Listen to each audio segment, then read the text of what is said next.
Hi hello வணக்கம் மக்களே. இன்றைக்கி நம்ம சாப்பாடு வச்சு கிரேவி செய்ய போகிறோம். அதுக்கு முதல்ல சாப்பாடு ஒரு அடுப்பில் வச்சு குக்கரில் மூடிட்டேன். அடுத்ததாக இன்னொரு அடுப்பில் இன்னொரு குக்கர் வச்சுருக்கேன். சிக்கன் கிரேவி செய்ய போகிறேன். ஃபஸ்ட்டு எண்ணெயை ஊற்றிக்கலாம். எண்ணெய் கொஞ்சம் தாராளமாகவே ஊற்றணும், அப்போ தான் நல்லாயிருக்கும். எண்ணெய் நல்லா காஞ்சதுக்கு அப்புறமா பச்சை மிளகாயை போட்டுக்கலாம். அது கூடவே பெரிய வெங்காயத்தையும் போட்டுக்கலாம். நறுக்கி வச்ச பெரிய வெங்காயம் நல்லா பொன்னிறமாகவும் கூட இல்லை, அதை விட நல்லா நல்லா கரிஞ்சிருச்சுன்னு சொல்ல முடியாது, அது அந்த மாதிரி தான் ஆகணும். அந்த மாதிரி ஆனதுக்கப்புறம் தக்காளி போட்டுக்கலாம். தக்காளி போட்டு நல்லா கிளறி விடலாம். நல்லா கிளறி விட்டதுக்கப்புறம் இஞ்சி பூண்டு சின்ன வெங்காயம் பட்டை கிராம்பு ஏலக்காய் போட்டு அரைச்ச விழுது இது இப்போ போடுறது, அதை போட்டுக்கணும்.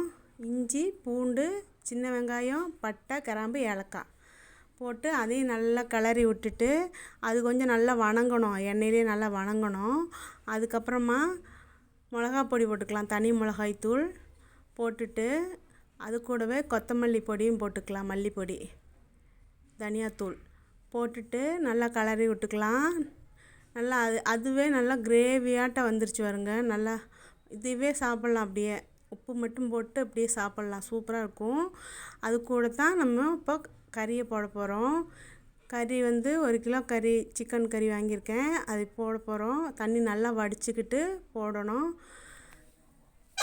கறி நல்லா போட்டுட்டு நல்லா கிளறி விடணும். அந்த மசாலா கூட அந்த கறி நல்லா கலந்து வந்திருக்கணும்.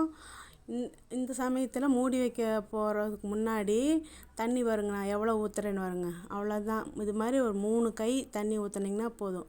ஏன்னா சிக்கன்லேயே தண்ணி கோர்த்துருக்கும், தண்ணி வேகும்போது தண்ணி வரும் அதுலேயே, அதனால் அளவாக தண்ணி ஊற்றிக்கோங்க. அது கூட உப்பு போட்டுக்கலாம். உப்பு போட்டுட்டு நல்லா கிளறி விடணும். நல்லா கிளறி விட்டுட்டு இப்போ குக்கர் மூடி போட்டு மூடிக்கலாம். குக்கர் மூடி மூடினதுக்கப்புறமா பக்கத்தில் சாப்பாடு விசில் வந்துட்டுருக்கு. அது பக்கத்தில் சாப்பாடு விசில் வந்துருச்சா, அதை ஆஃப் பண்ணிடலாம். ஆஃப் பண்ணால் இந்த இதுக்கு விசில் போட்டு விட்டோம். இது ஆகிறக்குள்ளேயும் அது ஆயிடுச்சு, ரெண்டுமே ஆயிடுச்சு வருங்களேன். இப்போ சாப்பாடு பரிமாறுறோம். இது நான் ஷார்ட்ஸில் போட்டிருப்பேன், பார்த்துருப்பீங்க. இது மாதிரி நீங்களும் ட்ரை பண்ணி பாருங்கள், செம்ம டேஸ்ட்டாக வரும்.